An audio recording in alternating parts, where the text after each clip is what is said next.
which has been family run and operated here in the city of Guelph since 1969. Live with CDP Sports and Entertainment Talk Show is also now sponsored by Wellington Brewery at 950 Woodlawn Road West here in Guelph, Ontario. Check out their website, wellingtonbrewery.ca. And today, make sure you try a Welly on. And also, please remember to drink responsibly as well. I hope everyone's doing well on this Monday, November 25th, 2024, 1 month away from Christmas. And it is a dreary, rainy, miserable night here in Southern Ontario.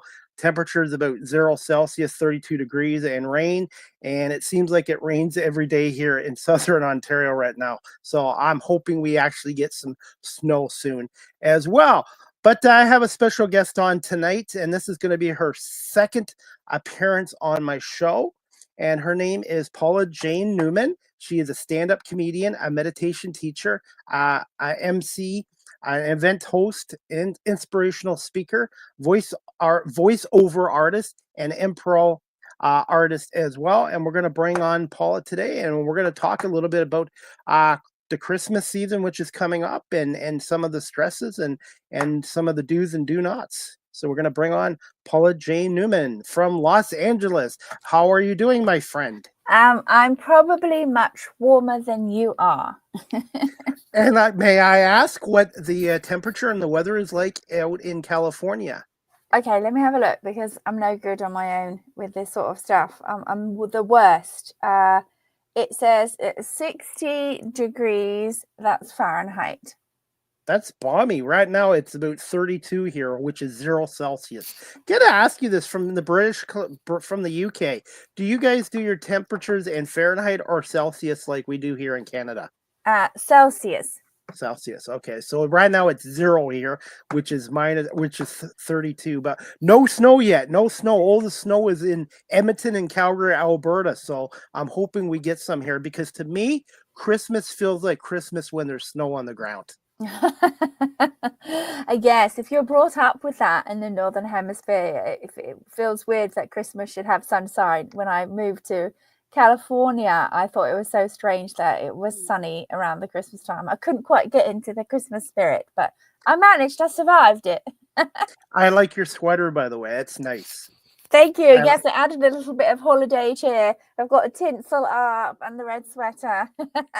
I should have wore red. I do have a lot of red, but I've been wearing my Philadelphia Eagles green. So technically, green's a Christmas color too, besides red. That's right. I would be more of the Santa, and you would be more of the elf, right? Yes. And by the way, here's a fun fact about me many people don't know about. 2007 and 2008, I played Santa Paws for the local Humane Society here. So I dressed up as Santa Claus or Santa Paws for the animals and stuff like that. So it was a good experience. Oh, that's so sweet. But I have a lot of respect for those guys that play Santa Claus, because that costume can get very hot in it when you do it for a number of hours. I bet it can. Very sweaty. And besides, there's only one Santa Claus. He's in the North Pole, so he's gotta start preparing for a month from now. I can't believe it's only a month away, Paula. I can't believe it's 1 month away. That's right. Dead on the day, right? So, what do you look forward to the most to Christmas? I always like lots of presents around and people, and staying warm, watching a film, and then going out for a walk. It used to be that we'd get up super early. I'm still like that. I wake up super early. I love to be around children for Christmas, so I have an excuse to act, not my age. But I like doing that. And then usually in the afternoon I get very depressed because all the presents are gone. Yes, I miss those days. Now that I've gotten older, I've kind of gotten more into gift cards. My nephew and nieces, they're all in their 20s now, and I have no idea what they like. So I just generally get them gift cards and stuff like that. But for when they're younger, much younger, yeah, obviously younger kids, and to some degree, I still would like to open up presents as well. I know. I just got a message from my brother, like, are we still doing the presents this year? I was like, yes, we are doing the presents. Yes. Are you celebrating Christmas out in California, or are you going back home to the UK? No, I will be in California. I will be in New Year's. I will be back in the UK. But We'll talk about that in a little bit. But well, since we're in the Christmas spirit and the holidays are around the corner. Oh, by the way, it's the happy U.S. Thanksgiving to you and your family on Thursday. Ours in Canada was in October. In the UK, do you celebrate Thanksgiving? no, No. Okay, so it's we more of a have North. Harvest Festival. Okay. Right, so that's sort of when you celebrate the harvest, as it were. But no, you celebrate the pilgrims leaving the country on the Mayflower. No. Okay. Well, that's what I love about this show. Every time I come on here, I have guests on, I learn something new. So I had to ask you, there's no such, and I told students this the other day. I do some public speaking for local high schools here now. And I said, there's no such thing as dumb questions. Always feel free to ask questions. That's the only way you learn. Yes, that sounds good. Absolutely, absolutely. And So I I'm just love it. checking. And I love doing it. I'm not a professional speaker by any means, but I just love talking in front of students and sharing my experiences and hopefully giving them some good advice. Mm-hmm. So, well, let's get to this first question, Paula. With Yes. Christmas coming away within the next months, what are some ways of reducing stress with meditation and comedy? All right. So whether you're stressing Christmas, whether you're stressing Christmas, Thanksgiving, Kwanzaa, Hanukkah, I don't know all of the religions. It's going to bring up more stress. And what happens is the whole consciousness, the energy around us, there's more stress. We might notice the chaos in the parking structure if you're at the mall. You might also notice that, there's just chaos on the roads or in the shops, or even if you're online, you're blasted with more commercials, more advertisement to buy. And so it sort of goes into the consciousness, especially too if the holidays are not a happy time for you. We have to remember that for a lot of people, the holiday season, there was tragedy or they were alone, and it's not a good time for those people. So the first thing is to acknowledge it. Probably eating slightly differently already. If you're in the southern hemisphere, it's more of the summer, and if you're down in the northern hemisphere, although that's backwards, if you're down in the northern hemisphere, you want to stay inside. It's getting darker, as you said. It's getting colder. The idea is we want to hibernate. So we are aware that things are shifting and that there is more stress around. The biggest thing is, first of all, to acknowledge that, and then acknowledge if you're experiencing something called seasonal depression, which is very common in the northern hemisphere because there's not as much sunlight with it. So one of the first things that can really help if you're stressed out around this time is to find yourself in nature in somehow. Even if you just go for a walk and there's a bit of green, or you can get out in the sunlight when you can, right? Because it's limited. And if you can't, for whatever reason, let's say you work during the time that it's sunny, one of the great things to do is find an image that makes you feel calm, and the images of nature.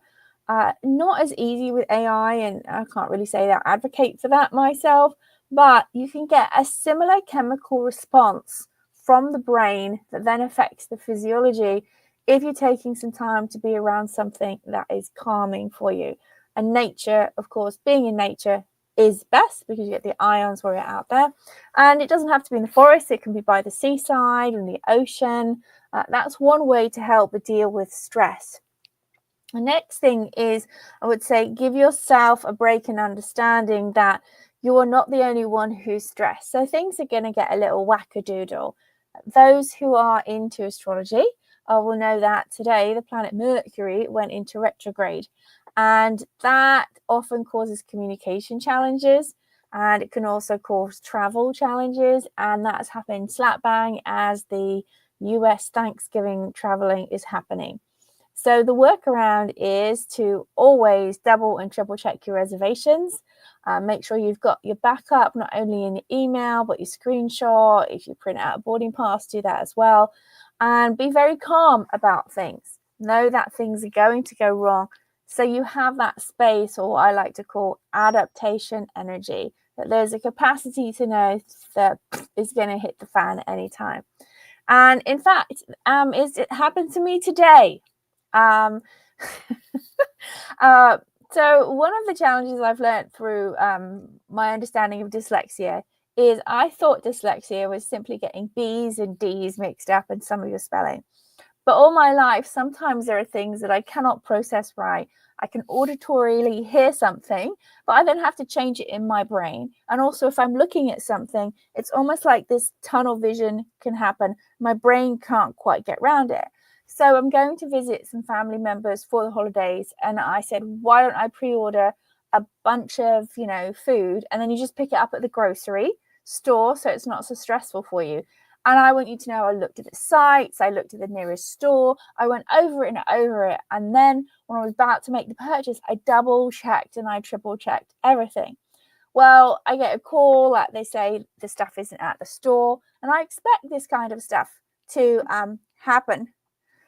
Sorry, I have to decline that. Sorry. Are you still there? I'm still there, yes. Hi. So, sorry. No need. It's okay. I don't know how to get rid of this person. Okay. I can't hang up on you. You hang up on me. Oh my gosh. Someone just FaceTime me and I try to hit. This is what I'm talking about. I'm just talking about how these communication things are happening right now as I'm live. And someone just FaceTime me and I hit the X button. Somehow the join buttons come. And now I'm streaming on several platforms. And I cannot, for the life of me, just hang up. You hang up on me. Oh my God. That's why I love doing live. Oh my gosh. I'm sorry about that. No, it's okay. Oh my gosh. Don't call me. It's live. No worries. I want you to know, it's like, this is the hilarity of it all. I went out of my way to tell people not to call me. Don't call me. Okay. It happens. It happens. And they are now, I can't see my live stream. Here's my stream. I don't even know if my stream is working on Instagram. It's gone grey at this point. So I don't know what's happening there. But yeah, so this is, I'm just going to go on airplane mode. That's that. It will come through in the computer. So I went out of my way to tell them, please don't contact me after 6 p.m. and then they're going to call me. And so like my old me would be like, oh, don't you understand? I've gone out of my way. I've spent my energy. You're not listening to me. I'm not being heard, which is ultimately the stress that everybody has inside of all things, and being able to now laugh at it. So let's get back to my story, my Thanksgiving thing. So there I am. I double check everything, and then they're like at the store and they say the groceries aren't there, right? And so I then call the store. They are, but the person asked for the catering and the grocery person didn't check groceries. I'm like, great, that was it. That was the bump in the road that happened. I'm like, okay, good, we got it sorted. And then I get this message of like, why did you order such a large turkey? Now, part of dyslexia isn't just getting things. I did the research on the size of the turkey for the number of people, which was 14 pounds. But what I checked was a box that said a turkey for 14 people. Jeez. It's a 26-pound turkey. I guess I'll have lots of leftovers. There's a picture. I'm allowed to show it. Oh my gosh. I'll see if I can get it here. It's a picture of my niece and the size of the turkey. Yeah, I saw that earlier today. You answered my next question. I was going to ask you, turkey or ham. I know some people like myself prefer ham over turkey for Thanksgiving and the holidays, but it happens. It's, you know what? It happens. It's not the end of the world. But the whole point was they asked for not a big turkey. And I was like, great, I'm not going to get a big turkey. But this is like, I could not just be mad that, oh, it's an accident, it happens. Because there's a deeper layer of it, right? There's a deeper layer of, this is something I dealt with all my life. part of the dyslexia, part of the reason why I sit down and I check and I triple check everything, right? That it's so easy to beat myself up. Like, why is it I spend this extra energy? I have all this extra effort that I make because I have this brain that doesn't see things the way that other people do.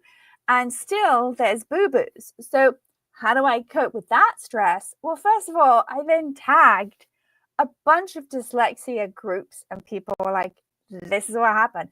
And you get messages back from all these people you don't know, almost laughing about the insanity of how it takes up so much energy to try and do it right and try and get organized. And it's this, I don't say a handicap for a word because I believe that's not what you're supposed to say, but having it myself. And then, of course, having a bunch of people just laughing at the insanity of it. And me then saying, well, hey, can I get a picture of my youngest niece with the turkey just to see how big it is? And, if you look at her, she's like this, rolling her eyes at me, and I'm just like, oh, great, the tween is in the case, right? But it's these are the things that happen where I can feel my own self-worth, my value, coming up with what I have as something legit, neurological, different way I look at the world, and making sure that there's a sense of humor about it to laugh at the insanity. I mean, the whole idea was they were going to put it in brine, and they joked like, we're going to have to now buy a bucket to put it in brine. It's that or the bathtub.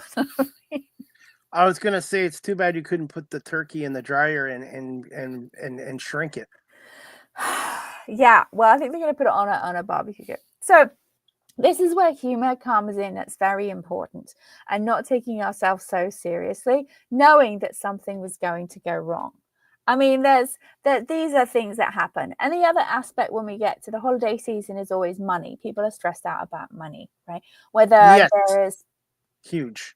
Yeah. So whether people are deciding, oh, I'm only going to spend this amount of money or this is not, this is where I think what can really help with stress is organization. For example, I'm going away. We got a hotel, a place to stay, right? But I knew that the Black Friday sales are happening early. I knew that there were going to be some discounts coming this week, right? So I'm making sure I don't cancel my reservation or make another reservation and then cancel the new reservation. Wandering around in the snow because I'm going to be going to Colorado, right? And it's sort of understanding this craziness, happiness happens, and having a sense of humor about yourself with it and giving yourself a break, right? Everyone is stressed out. So when it comes to money, it's like have those parameters of what you can and cannot spend. I know there have been years where everything has been really lean financially and trying to get people on board for a lower amount or some other kind of it's stressful. Yes. However, when you can put in what you want and realize and say what you want and do it that way, trying to transcend that and get down to the idea of what is the idea of getting someone a gift. It's something when you think about someone, who they are, and bring some joy in their life. So it can be something small. My mum was an expert at this, and I had no idea when she was alive. I just was really always mad at other people who didn't get good presents. But she had a talent for this, and that meant if during the year, say, Chris, you really like a certain type of pen, you don't know why, you just like writing with a certain pen. It just, or I don't know, a certain case or caps or what you like, that would be remembered. And so that was something like that was small would be in the stocking or added to it. And that's where it doesn't have to be expensive, but the thought is there about it. And that's the idea of what the holiday season is about. Should be about. Well, yeah. I mean, the thing is, people say, oh, it's so commercialized. Yeah, it is, but only if you participate it from that point of view. If you understand it's commercial, go into the toy store and enjoy the insanity of the toy store. Go into the mall and enjoy the insanity of the lights. Go outside where the carolers are, whether you like are a Christian or not. Maybe you like to sing. It's can we enjoy what there is about it without having to taking all the stress with that? That's the secret to it all. And we can still be, oh, look, there are all these sales going on. Well, how great is that? You can get something for someone you love at a cheaper price. For Christmas, like for me personally, I just like to have a good Christmas meal and be with people that I enjoy. I find Christmas, two of the biggest stressors from Christmas obviously are the financial implications of it, and also family too, because sometimes families get together and not everybody loves or likes each other in family, so that can be a stressor as well. And for me, I like to give back. I'm very fortunate myself, so today I donated 19 pounds to the local food bank here. The food banks here in Canada really need the help this year, and I'm sure they do in the States. And I also like to help out by volunteering and also giving back to the Salvation Army. People who are less fortunate, that's what I feel Christmas should be about, is doing nice things for other people. Or it's not always a money thing for gifts, just thinking about somebody and doing something nice for them. Exactly. So whatever has that spirit, like to me, I like to have the idea of Christmas is almost every day. If you like the idea of Christmas, again, I'm not talking about has to be a religious thing. So usually Fridays, for example, I like to see if I can donate something, whether it's in a gift financial or whether it's me going something to the Salvation store. So I make that part of my life as a regular thing. But most nonprofits do at the end of the year. That's when they start to make a lot of their money for things to roll for next year. So I would be remiss if I wasn't to say, hey, Aware Meditation Inc. is a nonprofit and definitely needs help and donations. And what's your website since you want? Yeah, I'm going to pop it in here. It's awaremeditation.com.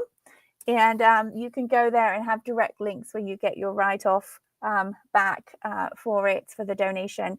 And yes, we definitely need it because we've got more outreach going and less income coming, and we are basically super skeleton and basically trying to get people to help provide for the website and the e-blast mailing for a year, which is about $2,400 in itself. To have Zoom, for example, like you have a stream. What does it have? StreamYard here. Yep.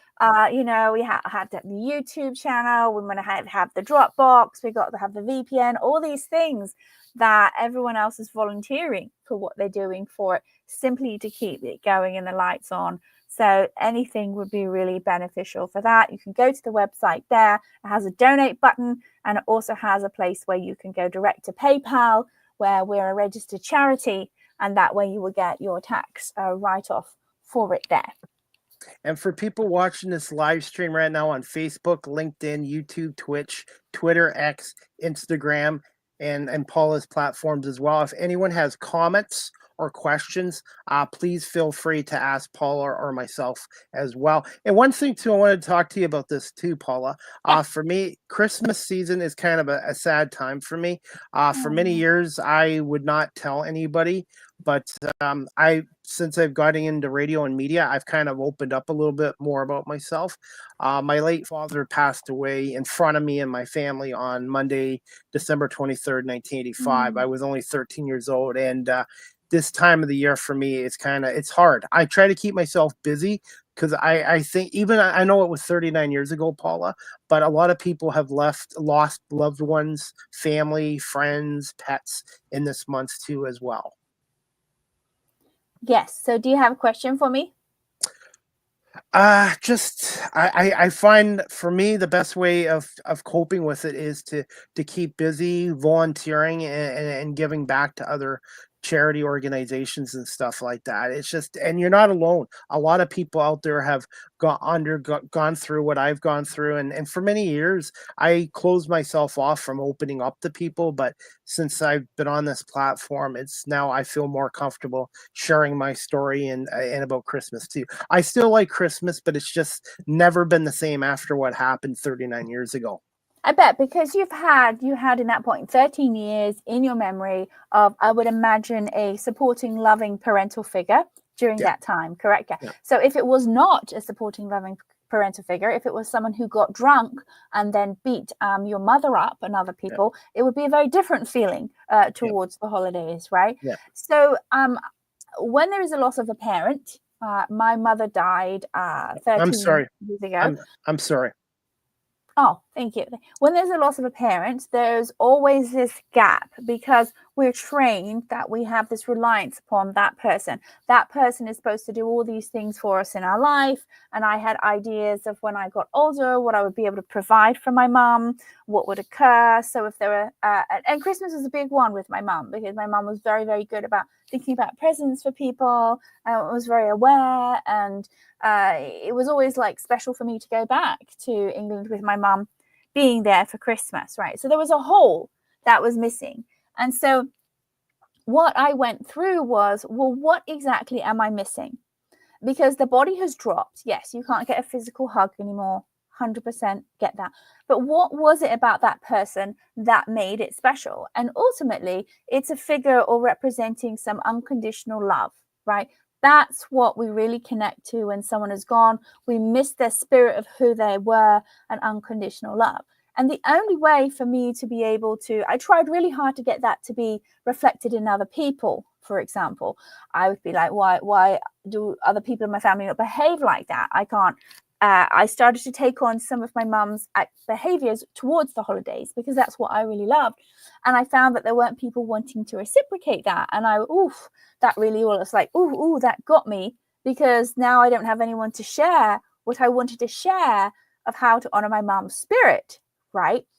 But the fact was, there was an element that she was providing that I then became that element. The element that I was missing from my mum, which was someone who thought about presents, someone who brought unconditional love. Then I started to become that, because if there's something that I'm missing from another person, right, if we go beyond the body, the spirit of who they are, then that's what I'm really missing. And it's my responsibility to become that, right? To become where that space in the universe, the cosmos, whatever you want to call, is now gone.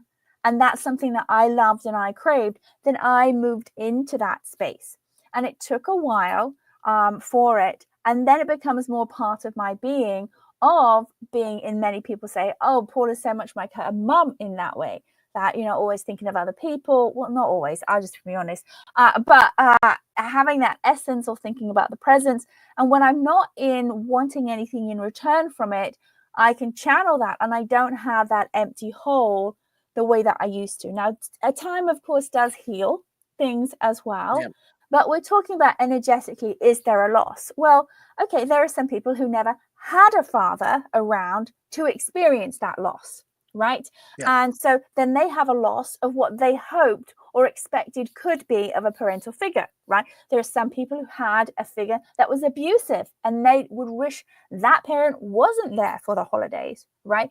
So lots of it is this comparing and contrasting of this emptiness that I feel within myself would be better if, and then fill in the blank, if my life was like this. And it's all very 3D. It's all very based in the world. It's usually based on a human being's response to give me love.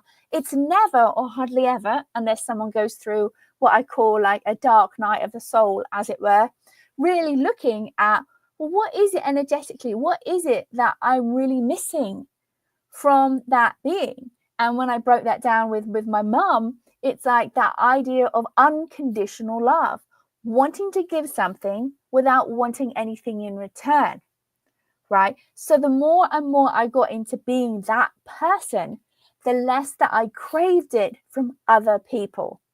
And so the less that I started to feel that loss, as it were, because you have a loss of something that was there and you loved it. And so now, how do you recreate that energetic love that you had from that person to other people?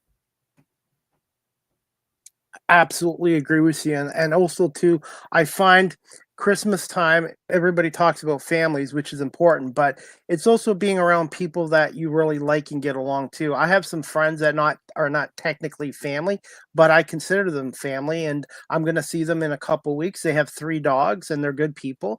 And then tomorrow, I'm going to see my 2 nieces I haven't seen in a year, and we're going to have a Christmas breakfast. So I'm trying to make the most out of it. I don't have a big family, but I'm just going to try to see people I can see before and during Christmas, and just try to focus on the positive things as well. Because when you're if you don't have a support system, family or friends, this can be a brutal time of the year because of loneliness too. Yes, That can really make loneliness, it hard. 100%. And so much of the loneliness is put on by society. Our cultural ideas of you're supposed to be with family or this is family. Well, you know what? If we want to go back to what family is, a lot of the time, family were bullies, family were abusive, family were not accepting and loving you for who you are. Oh, why don't you change your hair? Oh, you look like you've gained some weight. Oh, like, that's not loving. That's not support. That's not unconditional love. But you're there because you're with your family. And then people, I mean, people who don't drink or do alcohol or drugs usually have to go to meetings or their support group because they got to deal with their family, right? It's a big Yeah. trigger for them, right? And Yes. it's don't be around the family. So it's redefining, like you said, what is the word family? What is, and you've got all the films out there like, oh, going home from the holidays, blah, blah, blah. And it's like, forget all that. That's what does our head in. If we get into the true idea of what is it really about, it's about celebrating. I remember one time I was fairly new to America. There was Thanksgiving and people said, oh, why don't you come back for my family for Thanksgiving? I was like, no, thank you. And I had the best weekend on my own watching television. And I was in Pittsburgh. So it was very, very snowy there. And they all came back from traveling. They were like, oh my God, it was so exhausting. My family's mad. I had the most relaxing time there is. However, loneliness, mental health, especially when the weather gets very harsh and it's cold, like where you are in Canada, it's a big deal to be reaching out, supporting. And it's important that the hardest thing to do is ask for help, and also put yourself in a place where you want to be around people, because a lot of the time it's like, oh, I'm around a bunch of other losers like myself. That's where the brain goes, right? But now everybody loves to have a Friendsgiving. Friendsgiving is where the real party is versus Yes. Thanksgiving. That's yes. Yeah, absolutely. And I've done that too, where I've celebrated Thanksgiving with my friends, and I had a great time. Absolutely agree with you there. And it's like it's not always blood related. It's just people that actually care about you and get along with, and you have things common with. And I've had family functions in the past where I've had to zip my mouth, and it was basically a miserable 4 hours or 5 hours, and I couldn't wait to get out of there. So I kind of know that aspect of it as well. And Yeah, it's just the mental health part of it as well. And it's just try to it's not an easy time for some people. 100%. And there's a way to it. First of all, acknowledge it. That's what happens. And know there's a support system. But there is, I promise you, there's a way to change the neurological pathways in the brain that's now saying that you have to be depressed because of that event that happened. And let's just take the holidays away. Let's take it away in the middle of the year, for example. Oh, there's going to be a memory when something sad happened. Absolutely. Acknowledge that, Yeah. but then move through it to be the change you want in the world. And I remember one time I was feeling really, really down. It was fairly early on with my injury when I first got hurt, and I really wanted to reach out to my mum at the time, and I can't remember if she was there or not. I don't remember. But then I started to analyze, like, what is it that you really want, Paula? What is it that you're looking for in this other person to make you feel whole, Paula? And then I realized what I was looking was like that unconditional love. Because most of the time my mom would say something, I just get on my nerves. I'm like, oh, that's not what I wanted to hear, right? Because they're their own person, right? And I was like, but that's what I'm wanting, is unconditional love. And as I went through this process and I started to realize, oh, the way that you retain unconditional love is when you give unconditional love, which can be from anything. You give something away for free without asking for anything in return. Even if it's like, I'm unconditionally going to do this, like it starts with small actions, then you become that particular, for lack of word, vibration, and becomes a part of your being. And you actually want for less from other human beings. And now I'm at the point where it actually cripples me that I actually want things from other humans. Like I'm like, oh, but it doesn't mean I'm not human and I have it. But that's the beginning. That's the secret. That's the secret of the joy of Christmas, is being able to be in that place without wanting anything, being able to be in a place trying things. There was this film ages and ages ago. Can't remember the name of it. Wasn't that great? But it was this young kid who didn't understand no. He kept getting put down. He kept not losing, but he'd get up and he'd keep trying again. And it was as if something in his brain acknowledge that it was a failure, but that wasn't a failure. It was like, learn from that and move forward. And there's conditioning we have not to do that. And that's also conditioning that we have, which is to not be happy, to not feel okay with who we are, right? And that conditioning, when it's burned into the imprint of ourselves when we're younger, is really hard to change that, really hard to change that. But we can do it. We can do it. But for those who do have a hard time this time of the year, let's start trying to find ways of reprogramming that, so it becomes less of a hard time. And that's where your aware meditation comes in handy. And Paula, I have a video off of your aware meditation YouTube channel. It's a 3-minute video. May I play it? I thought it was very good. Oh, if you think it's good, then yes. Okay. Just let me know if you can hear the audio. I'm still working on being an audio guy too. I wear many hats doing this show. Many hats. Give me 1 second. When was the last time you had 5 minutes of pure, uninterrupted peace? No thinking about yesterday or worrying about tomorrow, but fully immersed in the present moment, free of your troubles. According to the National Library of Medicine, 90% of doctors' visits are for stress-related health complaints, but even a moderately stressful lifestyle reduces life expectancy. Our modern lifestyles demand increased technological screen time, bombardment of media fear, unpredictable work schedules, fluctuating financial security, that all place additional strain on our nervous systems with little time to rest and restore. Mental clarity depletes, immunity suppresses, and our nervous system suffers. Our newly seemed connected lifestyles have us less connected to the practices of deep rest from our ancestors. Hello, my name is Paula Newman, founder of Aware Meditation, Inc. Vedic meditation teaches a simple practice that allows the nervous system to go from the fight or flight response to the relaxation state, 20 minutes twice a day, without the use of apps, visualization, hypnosis, or any outside stimulation. It is practiced sitting comfortably and with the use of a mantra allows the mind to go inward very easily and effortlessly. It is designed for regular folk with busy lives and even busier minds. Okay, I've been practicing Vedic meditation for 24 years, and I honestly can't imagine life without it. My favorite part about Vedic meditation is the relief and the reprieve I get from my brain. So it just gives me so much rest and just a lot more power in my daily experience of life. I would highly recommend learning meditation from Paula because she has this very easy, effortless way of teaching. Aware Meditation, Inc. is a unique non-profit organization providing individuals, businesses, and families with practical self-sufficient stress reduction techniques, including Vedic meditation for sustainable mental and physical health wellness worldwide. Our outreach program holds 3 new global initiatives to teach underrepresented low-income groups of 108 participants per course within their own communities without financial strain. The course is taught over 4 sessions on consecutive days with multiple Vedic meditation teachers in person. We invite you to join us in shifting the current global fight-or-flight mindset. Help us empower all peoples to practice daily sustainable wellness techniques, release stress, sharpen inner listening, and rise out of unhealthy habits and circumstances. United, we can create, inspire, and awaken the capabilities of the human condition in global purpose together.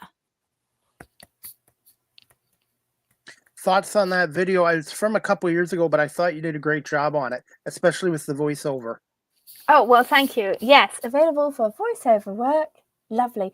That video, you want to talk about people who've passed. There are people on that video who are no longer with us. The video was created during the pandemic with the help of a meditator in Sydney who is a videographer, and they volunteered their time to help me create that video. They wanted to give back. The individual who has the daughter who's sitting with their orange blouse, that person is no longer with us. They passed of cancer. That child is now a teenager.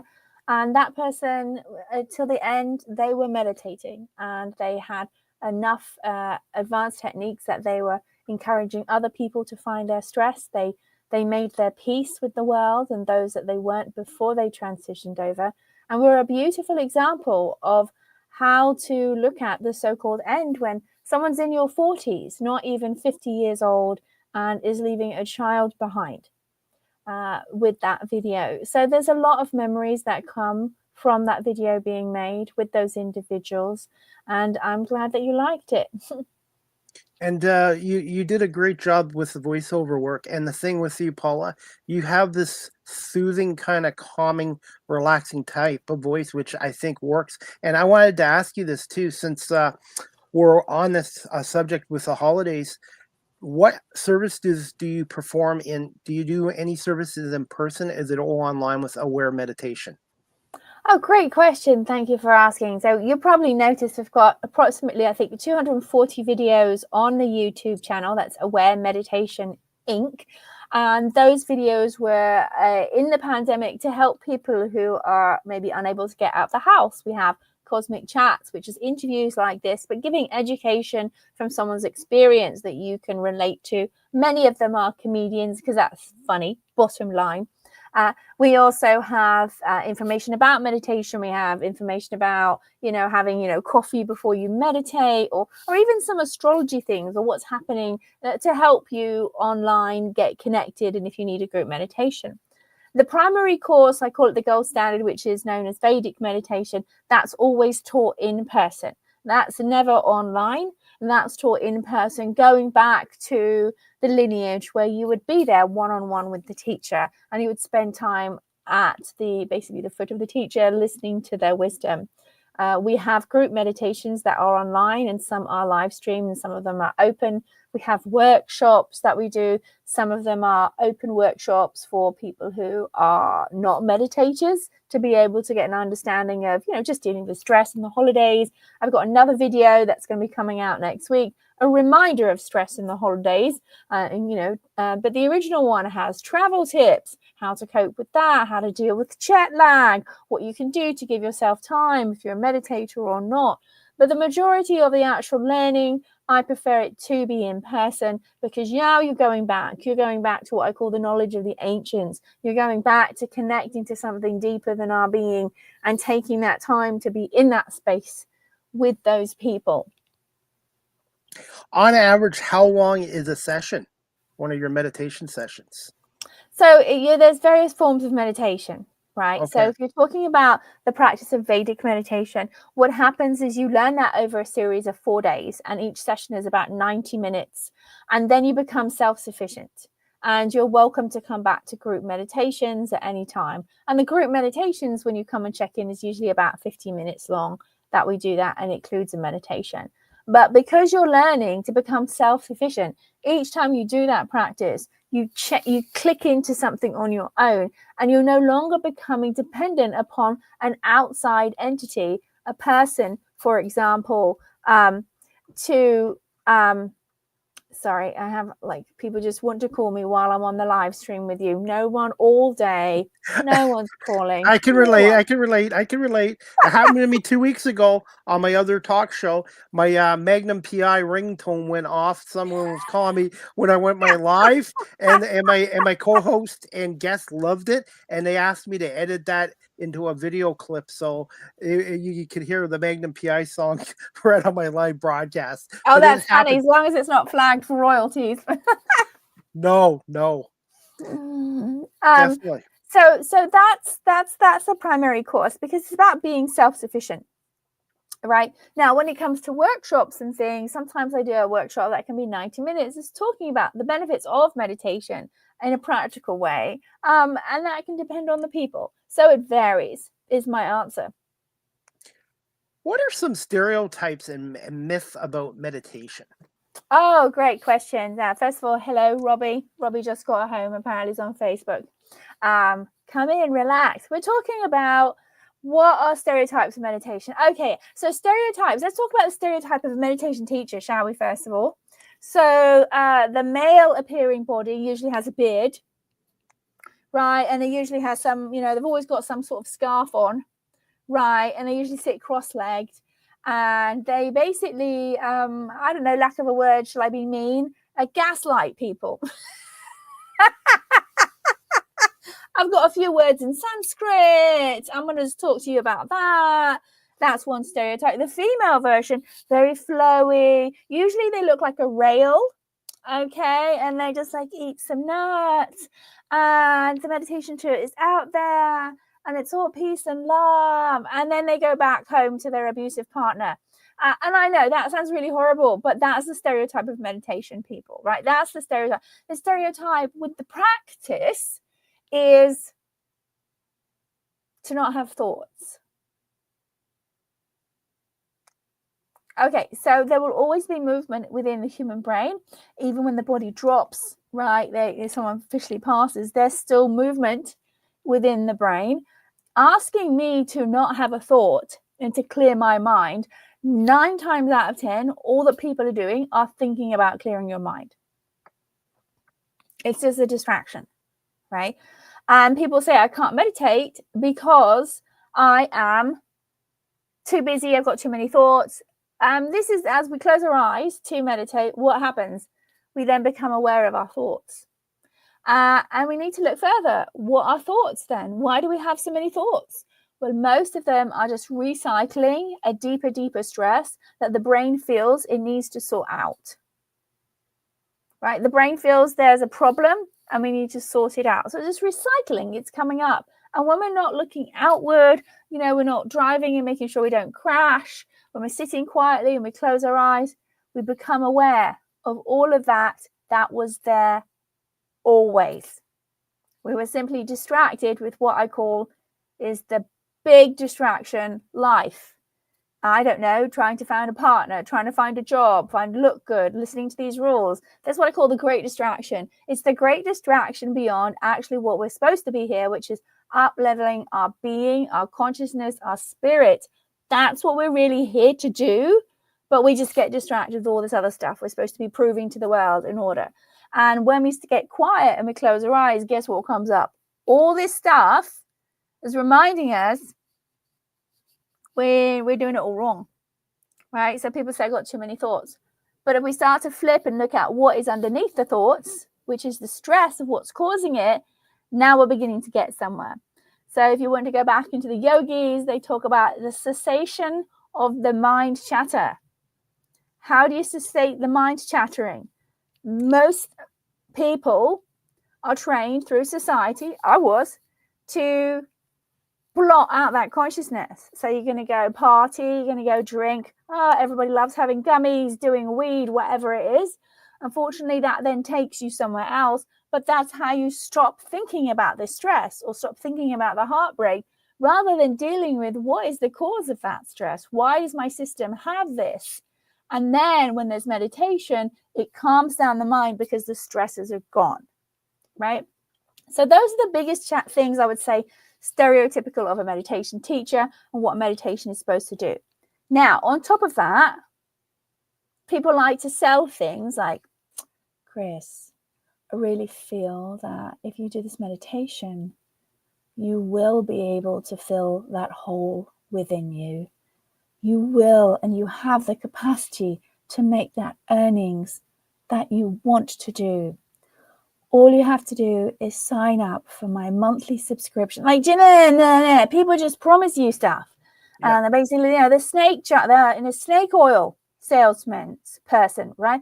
That was also another element of meditation that is stereotypical. It's also given it a bad name because there are people who are genuinely out there really attempting to help you help yourself, right? Because people think meditation is thinking on something, concentrating.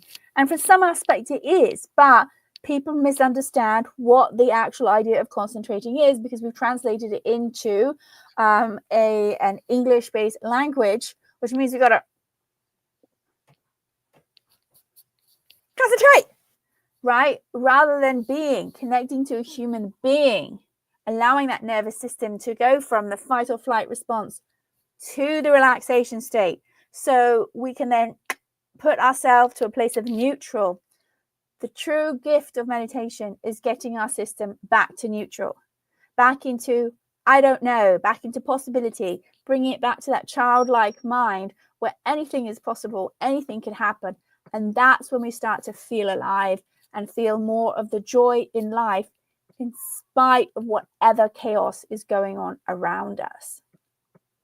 Can you describe yourself as a meditation teacher for those people that are watching this live stream or on audio and they're interested in meditation? And besides yourself, what are some signs for people to look for to find a very good professional meditation teacher? I think that's an excellent question. I'm glad you asked that. What I would ask anyone if they're looking for a meditation teacher is to do your research. Ultimately, the only way you're going to know is if you try it. If you try it and you try it from someone and you get a result from a technique that you're doing versus from a person. Now, don't get me wrong, there are certain gurus and teachers that I just love to hear. I love to listen to what they have to say. But the reason why I love what they're saying is because there's something within me that is ignited, right? A true teacher ignites that spark within us, and then we learn from ourselves, right? We begin to learn. So I'd say look for a teacher. Sure, go ahead, see the people who are super popular, and then start weeding out what is right for your spirit. And just know that it is a process, right? There's never one end game. What I would say to run away from is if you have a teacher that says to you, you will get all these material possessions if you do this practice, I would run for the hills, because that's actually juxtaposed to what true abundance is. We're talking in the meditation realm, the abundance of the spirit, the abundance of the heart, being able to be okay with who we are in our body.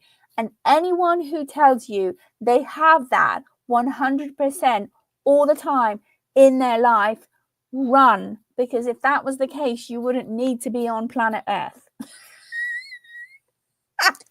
Great advice. And I had to ask you this too, Paula. I didn't get a chance to talk to you about this before when you were on in August.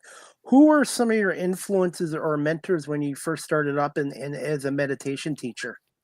And do you have to get some kind of diploma to be a teacher for this? It's a great question. It's really hard to be able to have someone who has an experience of a spiritual realm, or it's very science. It's basically physics. Someone who has that knowledge. Now, you've got degrees in Vedic science, you have degrees in all this. This is very helpful, but at the end of the day, that is knowledge from the brain and not necessarily knowledge for someone's soul or heart to ignite and open up within.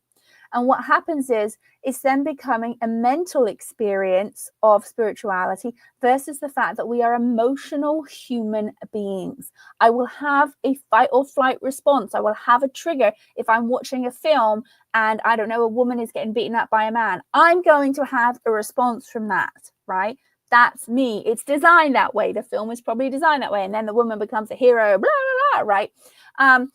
So a lot of the time, if we're having pure intellectual knowledge, it's only going so far unless our whole physiology and our being has opened up and started to remove some of those stressors, right? So that doesn't necessarily work with someone who's got a PhD.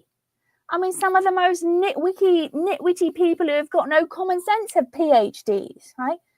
Yeah. And so when you're dealing with what I call the healing arts, if you're a medical doctor, it's great. Yeah, you get all your certification. But the intuition, and this is because we don't revere intuition in our culture. The way that it is when we raise a child, we're so desperate to raise a child to fit in rather than just find out who is this being and allow that being to shine bright while still being in this world, that they will find where they're supposed to be.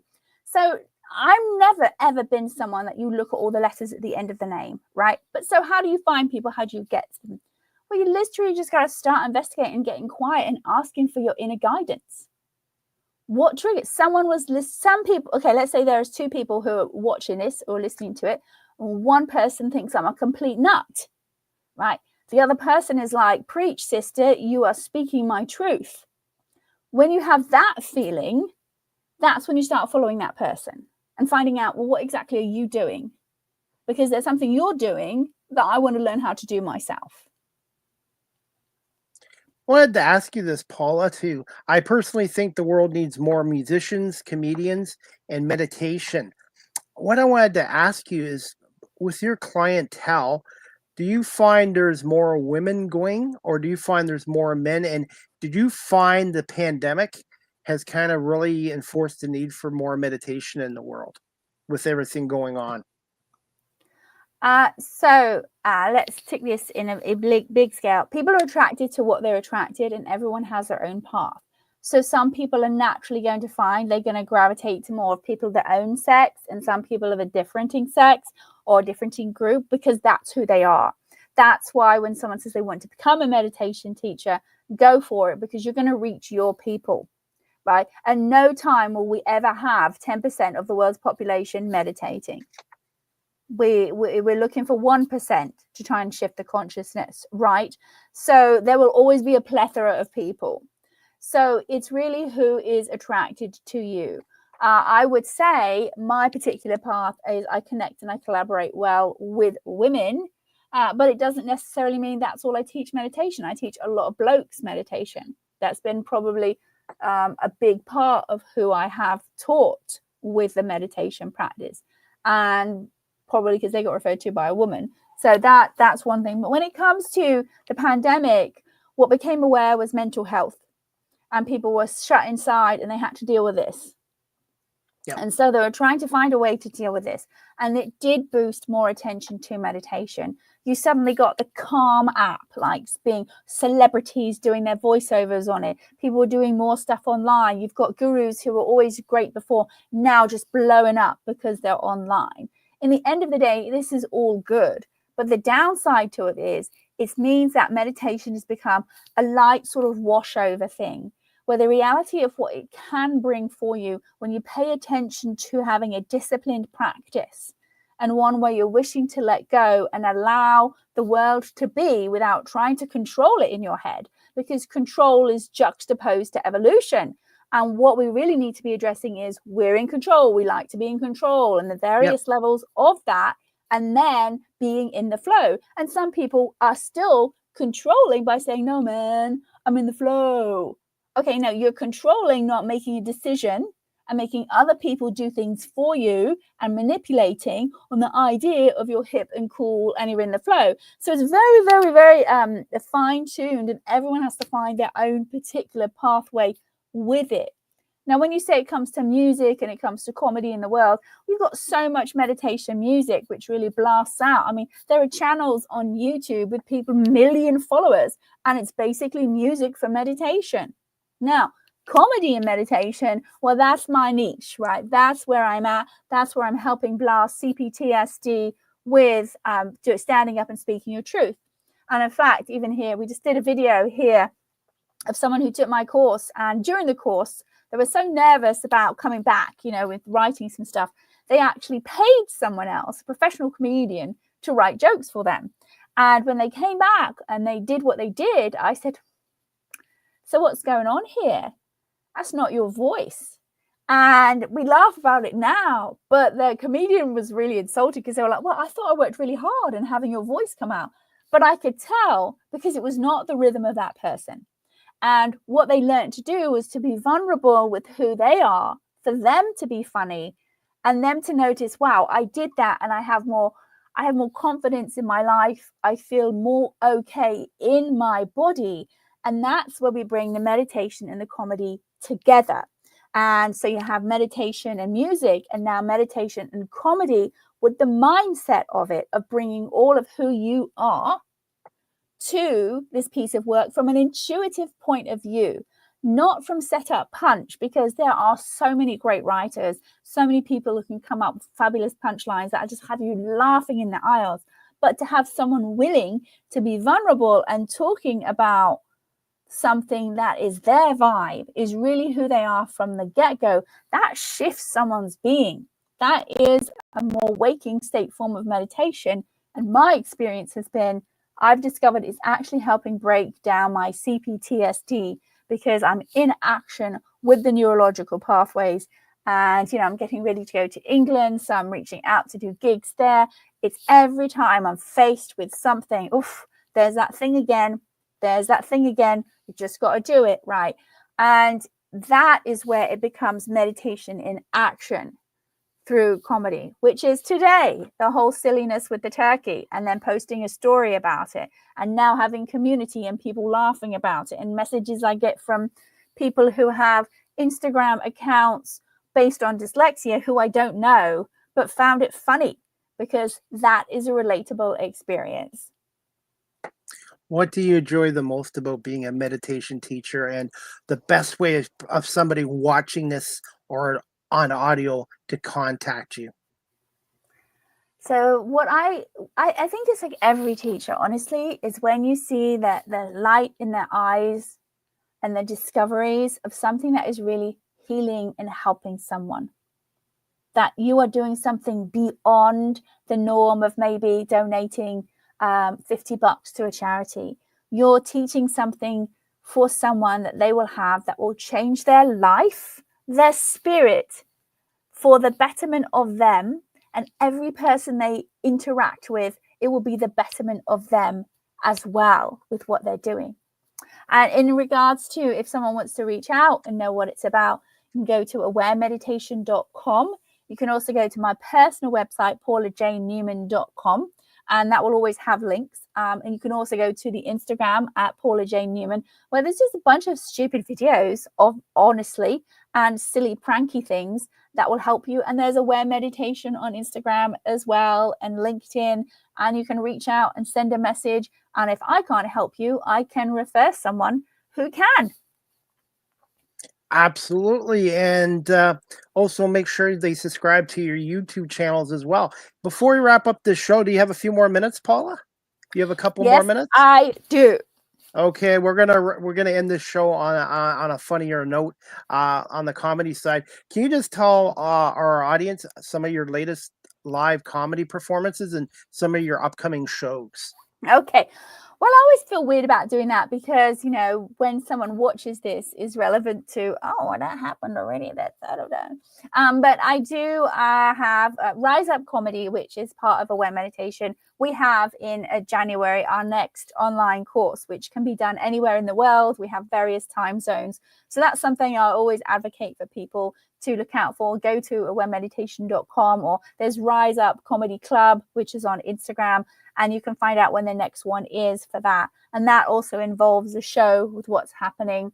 Everything is so transitory when it comes to comedy, because I want this to be of a recording that will, you know, transcend just the holidays. When people come across it, you can go to my Instagram and you can see me there with what I'm doing, versus then one next particular show, because there's just so many that I do around that it will be hard. However, if we want to, what I really want to do, Chris, is have it, you know, go and traveling more in the world, so I can go to a different city, and that we can do a meditation teaching. We can also do an outreach for underrepresented groups to get this kind of meditation, and we can have a program, we can have a culmination of those who take the comedy class to be able to do comedy and have laughter and have meditation, have a communal event, and then be able to give back. And people see it's not only sitting and laughing, it is actually speaking your truth in a loving, kind, supporting, non-toxic comedy environment for the comedians to be in as well. When is your next Zoom class?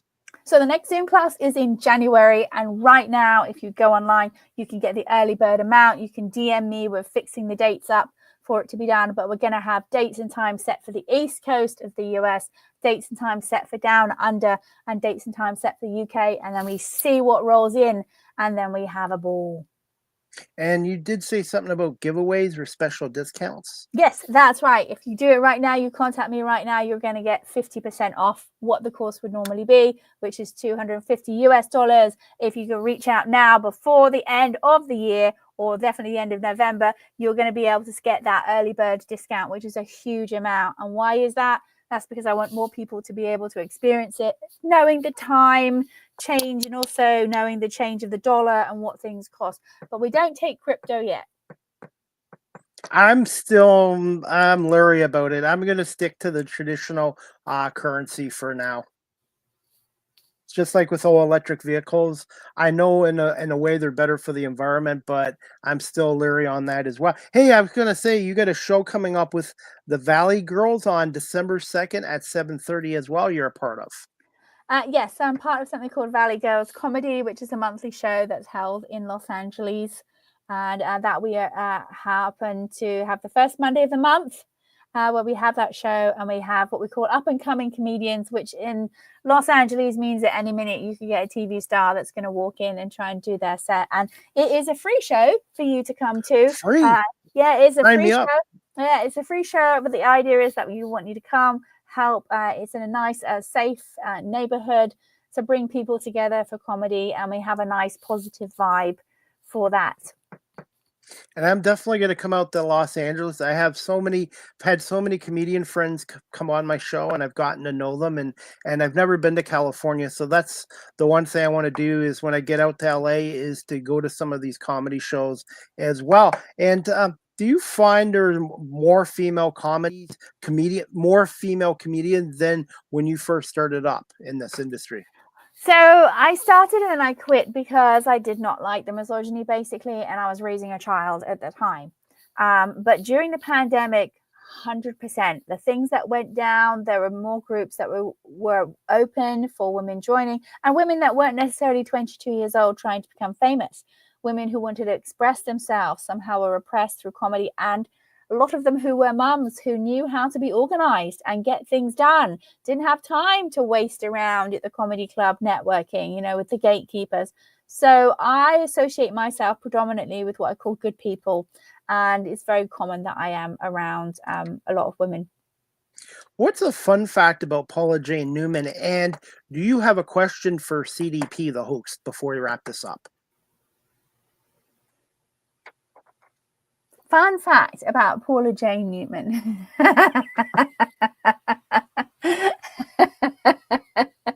Fun fact about Paula Jane Newman is at one point, I know I'm supposed to go down to New Zealand. I'm supposed to do something there.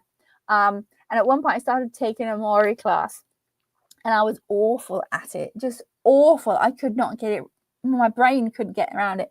And then I realized it was because in New Zealand, they say their vowels differently.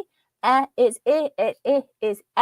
just one example that I had to try to learn to speak in a Kiwi accent before I could then look at the word to understand it. So as I was dealing with like double dyslexia. So the whole thing was just a complete nightmare. So that's a fun fact about me. Now, my question for CDP is, when are you going to take the comedy class? Soon. But also, I need you to speak to our prime minister because our dollar right now is really bad. The other day I went to the States. I bought 200 American dollars, 288 Canadian. So I was like, ouch.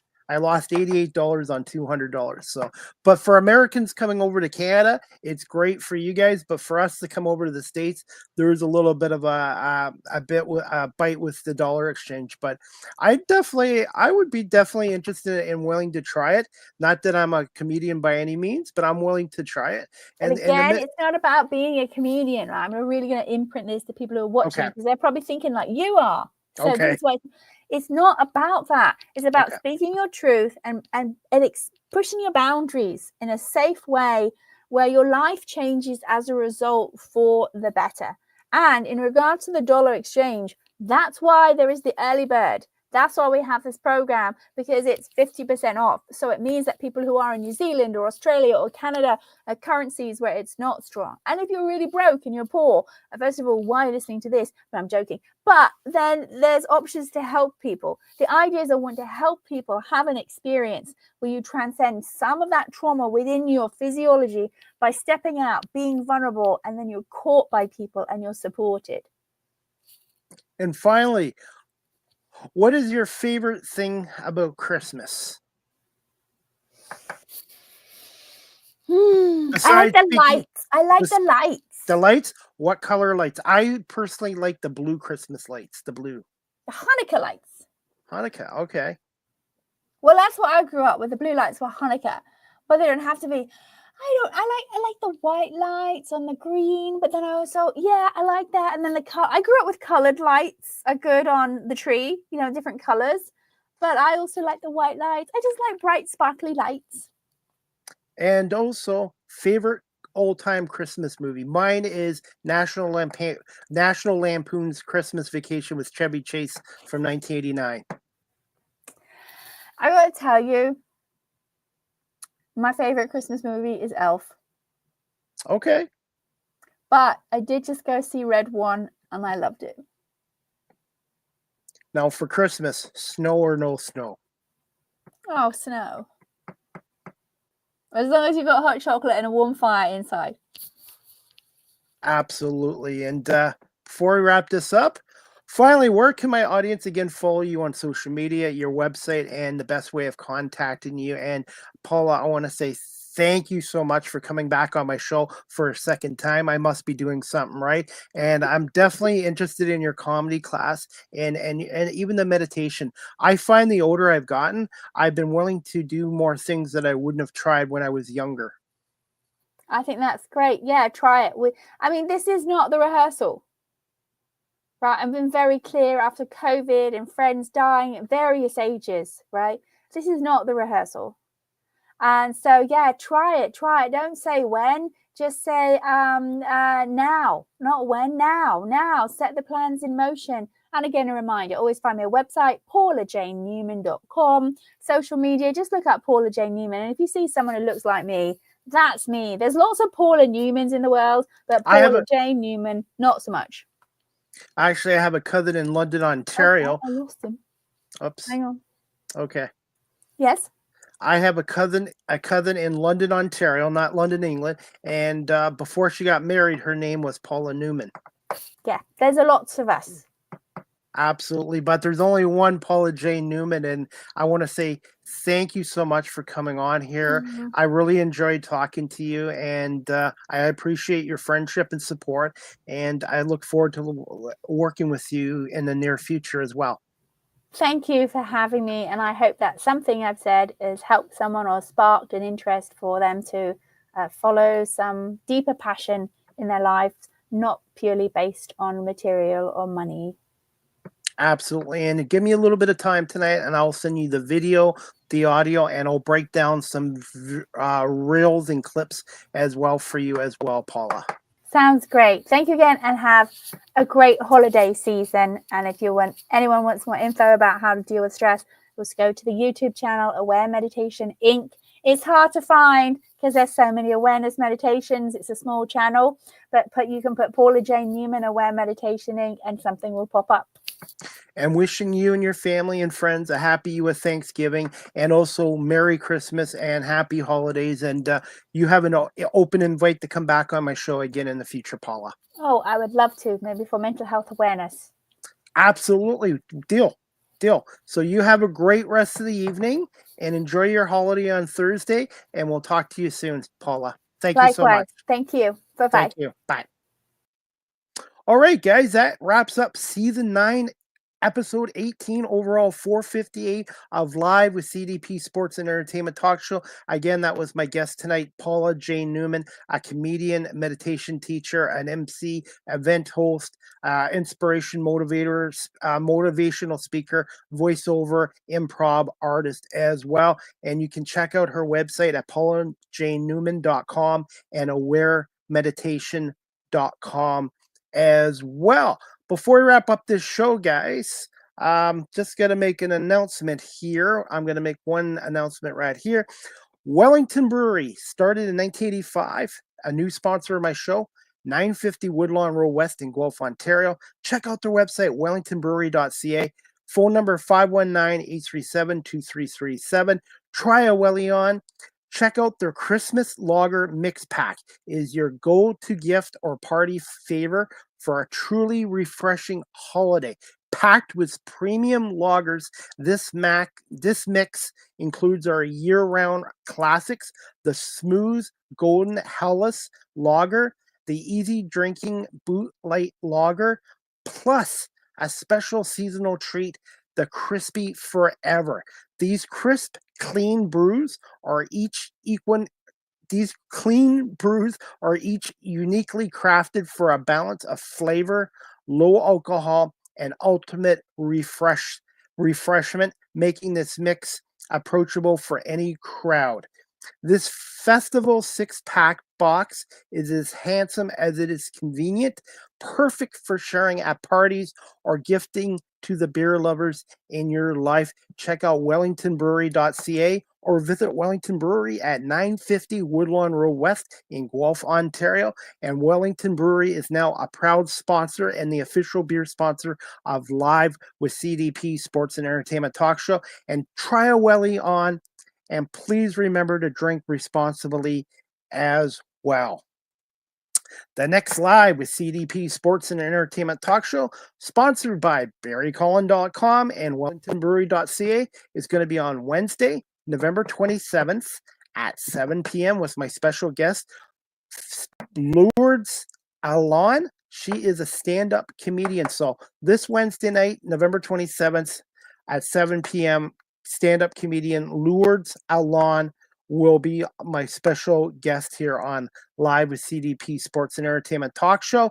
And on Thanksgiving, U.S. Thanksgiving holiday, Thursday, November 28th at 8 p.m., I have a special guest, another female stand-up comedian. Her name is August O'Neill. So Thursday, November 28th, 8 p.m., U.S. Thanksgiving, stand-up comedian August O'Neill will be my guest as well. And I want to wish everyone in the United States, my family and my friends, a happy U.S. Thanksgiving Day, Thursday, November 28th.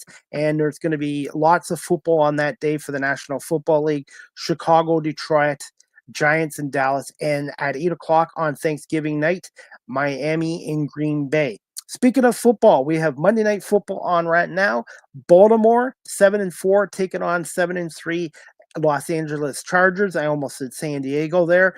And it's John Harbaugh against Jim Harbaugh in the Harbaugh Bowl tonight as well. And speaking of the Baltimore Ravens, they take on the Philadelphia Eagles on Sunday at 4:25 in Baltimore. That is, to me, that is the game of the week. Not the Niners and Bills, but the Eagles and Ravens. And that's going to be a great game in MTM Stadium in Baltimore. Ravens and Eagles, 4:25 on CBS with Jim Nantz, Tony Romo, and Tracy Wilson, and also on WIP in Philadelphia with Merle Reese and Mike Quick as well. Some sad news from the Philadelphia Eagles. Michigan alumni and all-time Eagles great and Super Bowl champion Brandon Graham, number 55, tore a pec in his muscle, and Brandon Graham is going to be done for the year. So that's a huge loss for the Philadelphia Eagles. But Brandon Graham was having an outstanding 15th year with Philadelphia until his injury against the Rams. The Eagles won that game 37-20. Saquon Barkley had one of the greatest performances ever by running back in the National Football League. 255 yards rushing, 2 more touchdowns for 10 on the year, and he had, between rushing and receiving, 302 yards. And to me, Saquon Barkley is the National Football League's most valuable player. And he's going down as already one of the greatest Eagles running backs of all time, being in Philadelphia in less than a year. So thank you to the New York Giants for letting Saquon Barkley leave and come to the city of brotherly love. And I'm just looking forward to that matchup between Derrick Henry and the Baltimore Ravens and Saquon Barkley and the Eagles on Sunday. And hopefully wide receiver Devontae Smith will be back for that game as well. So go Birds, fly Eagles, fly. Everybody right now is talking about the Kansas City Chiefs, the Buffalo Bills, the Detroit Lions, but everybody's forgetting the Philadelphia Eagles are 9-2, and they're right behind the Lions. And that one loss earlier this year at home at the Link to the Atlanta Falcons, 22-21, might come back and bite the Eagles in the butt come the playoffs time. So we'll see what happens. But Brandon Graham, it will be missed for the Philadelphia Eagles. But the Eagles, they just got to keep winning, and they got a tough opponent this Sunday,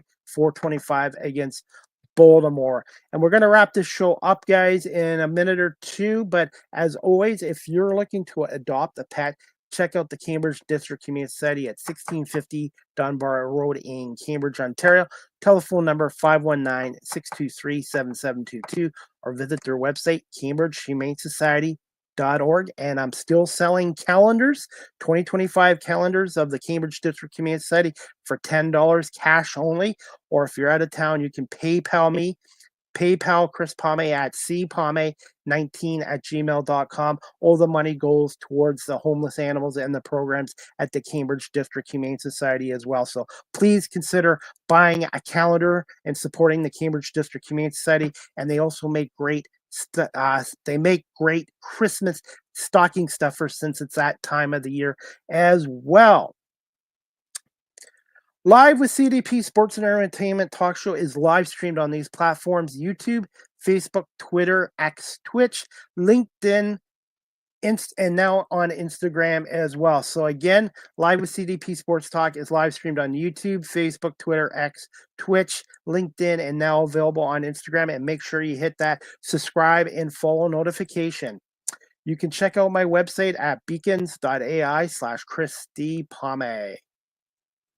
Again, Live with CDP Sports and Entertainment Talk Show, again, is sponsored by Barry Cullen Chevrolet Dealership at 905 Woodlawn Road West in the Guelph Auto Mall. Check out barrycullen.com for the newest selection of new and pre-owned GM vehicles and their great selection of Roll electric vehicles and Cadillac products. Or you call the dealership at 519-824-0210 or email them at info@barrycullen.com. Speaking of Barry Cullen Chevrolet right now, there is a Barry Cullen Chevrolet employee pricing event happening at Barry Cullen Chevrolet. 2024 Tahoe, you can get up to $9,100 off MSRP on select models. More details at barrycullen.com, or pop by the dealership again at 905 Woodlawn Road West in the Guelph Auto Mall. Live with CDP t-shirts are coming soon in medium, large, extra large, double extra large, and triple extra large in any color. And the prices are going to be $20. So stay tuned for that coming soon. I'm also a content creator. You can check me out on TikTok at Live with CDP. Make sure you hit that follow and like notification. StreamYard is the official live stream provider of Live with CDP Sports and Entertainment Talk Show. If you're into webinars or podcasting, check out StreamYard.com. They have basic free plans, paid professional plans that I have, and they also have business plans. And for businesses, you can contact StreamYard.com and their sales departments as well. Live with CDP Sports and Entertainment Talk Show.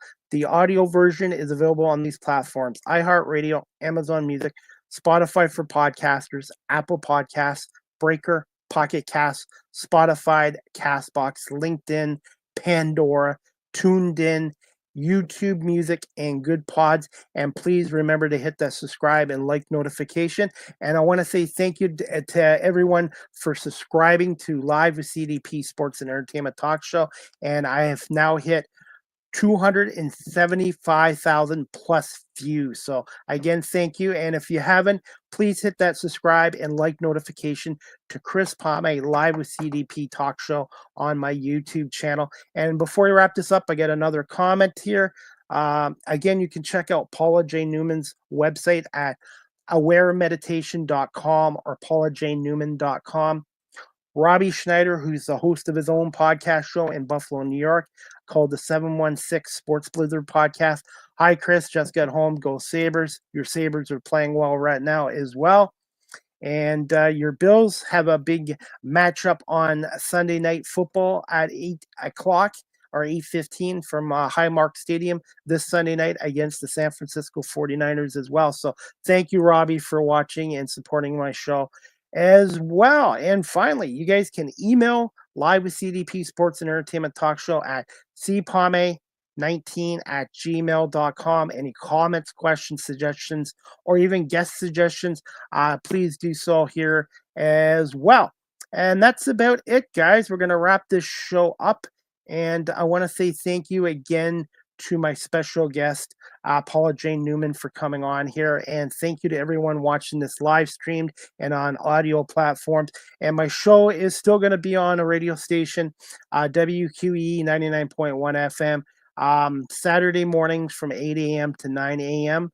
The station's had a format change and some changes, part of the radio media industry. So I am working to get on more radio stations, and I am now Live with CDP Sports and Entertainment Talk Show is a part of Stream Punk Entertainment Network as well, thanks to Scott Churchson as well. So look for my show on Stream Punk Entertainment as well. And we got one more comment here.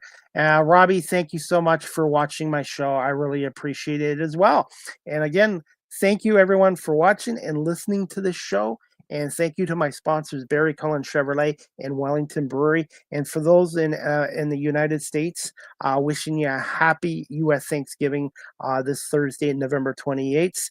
And my next Live with CDP Sports and Entertainment Talk Show, again, Wednesday, November 27th at 7 p.m. with my special guest, Lourdes Alon, a stand-up comedian. So we're going to talk to her about her comedy career and how she got into it as well. I hope everybody has a great night. Enjoy the Monday night game. I think they'll probably be in the second half between the Ravens and Chargers.